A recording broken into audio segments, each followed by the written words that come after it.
Governments regularly encounter turbulence and surprise. And you hear again and again, who could have imagined when these surprises hit?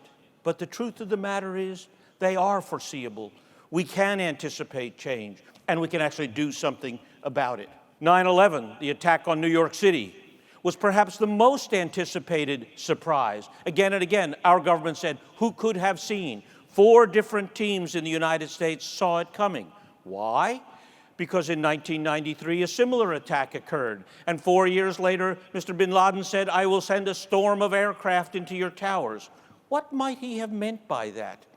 This was a failure of imagination, not a failure of prediction. It could be seen. And that's what's at issue here. To see the surprises, you have to challenge your own belief systems of how the world works and why things happen as they do.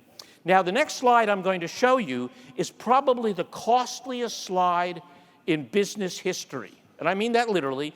The next slide is a $200 billion slide. $200 billion. It is the single biggest error in business history.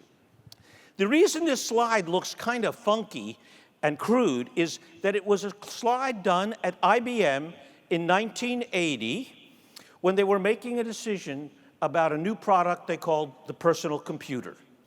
Well, there's this kid from Seattle named Gates, and he's offering us for free the right to use an operating system. And it's not worth it to us, IBM, to develop a $1 billion operating system. So we'll take this system from this kid Gates, and we'll call it an IBM-compatible computer.